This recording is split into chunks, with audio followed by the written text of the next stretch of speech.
In this exercise video, I'm going to show you how to do a hip mobility exercise called the sitting hip windshield wiper. So this is a variation. If you can't tolerate the laying down version, this is a good alternative to do in sitting.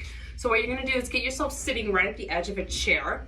So you want the thighs to be totally free, but your sit bones and your pelvis should be well supported on the edge of the chair. Get your feet right underneath you here.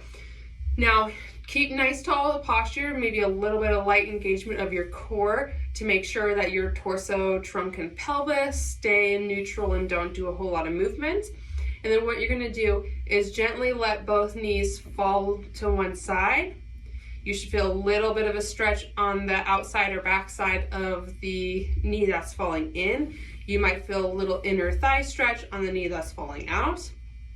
Hold for a brief moment and then come back to neutral and then up and over to the other side. So you're just going to gently go back and forth to get these hips rotating and moving in and out to free up some mobility in a seating position that is a little more comfortable for some people who can't tolerate being on your back. Now you want to be careful that you're not letting your butt raise up off of the sitting surface. So if you're going to one side and your butt is starting to do this, getting a lot of crunching through one side, this butt is lifting up, you want to make sure you try to keep that nice and steady so it's just the hips doing the work here. You can play around with the position of your feet and see what's comfortable. So some people will feel more comfortable with your knees being more narrow. Some people will feel more comfortable with knees being farther apart. So you can change that based on what feels good to your body.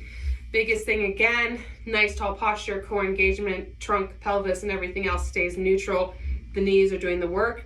Your feet can lift up in switched positions, you know, going from the outside of the foot to the inside of the foot. The arch can raise and lower, and that's fine, but we're just keeping the upper part of our body nice and steady.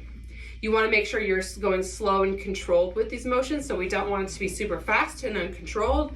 We want to think slow, deliberate, controlled movements with that brief pause at the end of the stretch. If you get any pinching or pain in the hips, you want to stop and talk to your physical therapist about any modifications.